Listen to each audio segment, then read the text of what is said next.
What's up guys and gals, Brian Tong here, and we are here to talk about my Apple Watch Series 4 review. And I like to approach this a little differently. It's really more experiential instead of, I'm not gonna give you like the spec by spec background, but what I wanted to talk about is the things that really stick out that I love about this watch. And then also talk about, guess what? Even though it's really great, there are ways that it can still improve. So out of the box, the first thing that you're gonna notice with this thing is the screen, the freaking screen. It is so amazing because look, I've had an original Apple Watch, the Series 2, the Series 3. This thing is not only 30% bigger, but right when you put it on your wrist, I mean, it just pops. It doesn't feel any bigger, but just the screen real estate on it is, I don't know. I just was like, ever since I put this on, I just keep on looking at this thing. I'm like, man, this thing is gorgeous. So I love the screen. It allows you to do more things. Some of the watch faces allow you to put more data and really customize it. It is one of those things where you get a bigger screen and Apple actually gives you more to do with it, unlike maybe some of their other products. But this screen, it is so special. Like, I love this thing. I could probably talk about this whole video about the screen, but I'm not going to. There's more to talk about. All right, next up we want to talk about is the speed. You feel it instantly, right? It has a new S4 processor. It's twice as fast. Everything feels zippy. I think it's really those two things that you see right whenever you buy a new gadget is the screen and the speed and performance. You instantly feel that, and it just made me feel like, guess what? I had a Series 3. The Series 4 felt like another jump up, and right away I felt like, you know what? This was worth my purchase. Again, I was giddy for it because it was just like, this is a new thing. The other kind of hardware feature on here is the haptic digital crown. It's a little tightish at first, but the more you use it, right, it's gonna loosen up, but it has that like nice, sweet, like clicky feel to it. And because of that, it feels like, okay, another hardware aspect that kind of brings us all together. And then the speakers. I feel like Apple's been watching my videos. All these things I've been talking about were requests I had in my last review. The speaker is, they say it's 50% louder, but I don't know, I don't care about the measurement. It just sounds really good. It pops, and across the board, we're not even talking about software, we're talking about hardware. This thing is like, But then we also talk about like kind of some new features.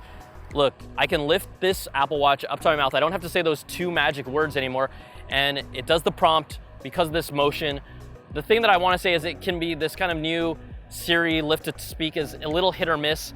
When it works, you're like, oh dang, this is magic, this is really great. When it doesn't work, you're like, oh, I'm waiting for the watch to do its thing. So I would say it's pretty successful, but at the same time, when it doesn't, you're just like, why am I even using this? And really, the success of this watch and Siri in general, Siri just has to get better. It's actually pretty darn good for the watch, but Siri needs to get smarter across the board on all their platforms, and they'll eventually get there. There's also obviously improvements from just having Watch OS 5. Number one, biggest, coolest, dopest feature has to be walkie-talkie. This is gonna really not be used for everyone that you have as a contact, but that close person or those few like really tight people that you can just go back and forth. Sometimes it's really that special person in your life. Hey, Brian. Hey, Mama. What are you doing? I just finished working out. I went running. Well, you better be careful about the Komodo dragons. Okay, love you too.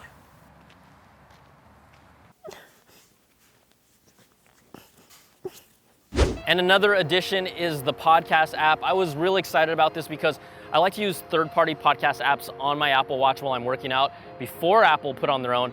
The Apple one is nice and clean. I think the only thing that stands out to me is that it syncs directly with the podcast on your phone. But let's say you want to find a new one and do a search for it. It doesn't support that if you're just on your Apple Watch by itself. So I like to still use Outcast. And one of the cool bonuses they did is now, one thing I asked for again, let the developers get the API so I can directly control the volume from my wrist for third-party apps. You can do that now. So again, Apple, I feel like you've been watching my videos.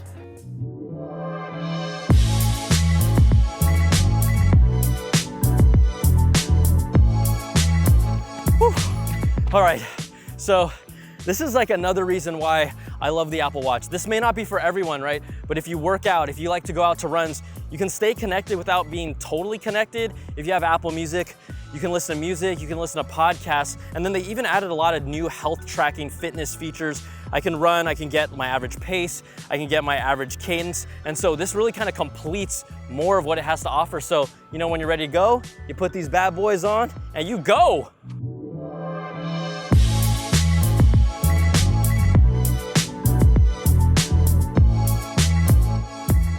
Now, I also wanted to talk about some of the caveats from last year's Apple Series 3 LTE phone compared to this year's Series 4. Two of them are gonna still exist. One of them, right, getting a new data plan. They advertise, oh, it's only $10 more to add an Apple Watch to your plan. But if you're grandfathered and you have a really good plan, that they're gonna typically make you upgrade to a larger plan that costs more than $10. It happened to me, it's still happening to other people. So just be aware, once you get the Apple Watch and you wanna use that LTE cellular feature, it's probably gonna cost more than $10, especially if you're grandfathered.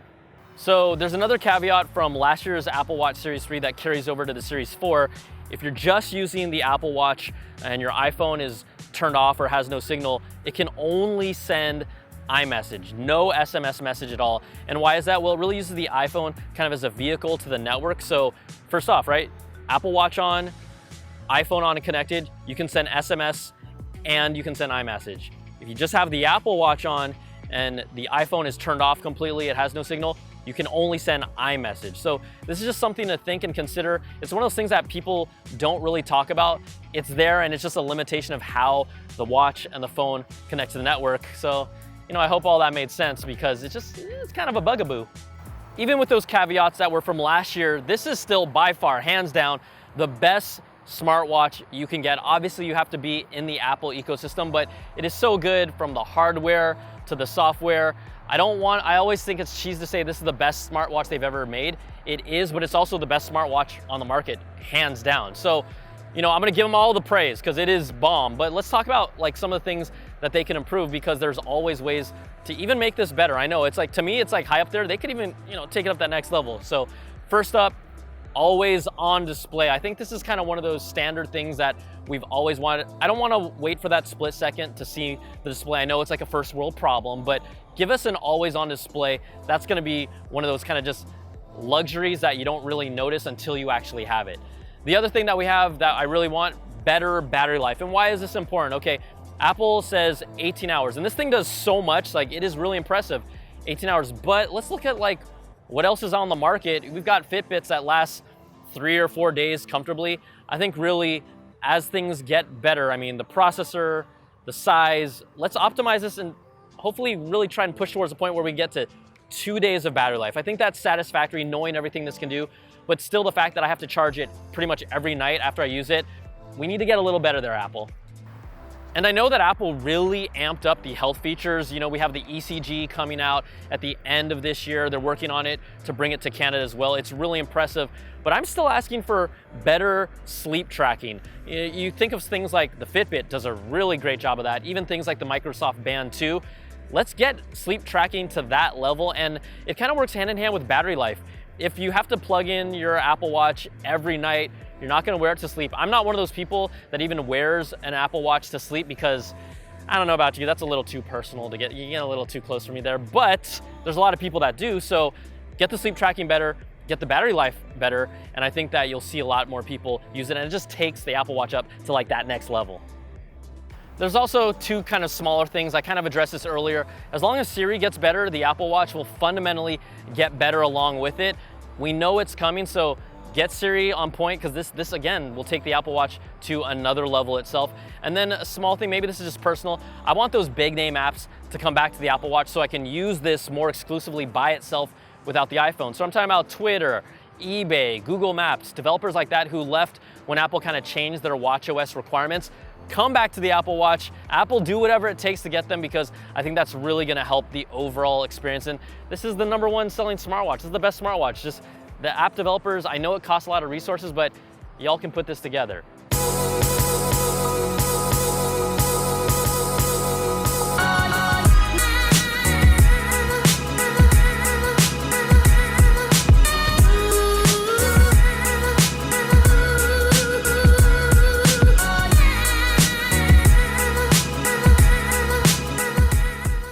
So the final verdict, who is this for and should you buy it? Well, if you're someone who's been in the Apple ecosystem and you've been thinking about an Apple Watch, but you weren't ready to pull the trigger, this is absolutely the Apple Watch to get. If you're someone who has a Series 2 or older and you're looking to upgrade, again, this is the Apple Watch to get. And if you're someone like me who had a Series 3, look how compelling this is. The screen, the hardware, the software, it feels like a brand new device and it is amazing. So it's that good that I got it. I'm not looking back, and that's why I'm saying, yeah, get the Apple Watch Series 4. So we talked about kind of the pros, some of the caveats to think about, and also how they can make it better. But there you have it. This is my Apple Watch Series 4 review. And it's waterproof. Woo!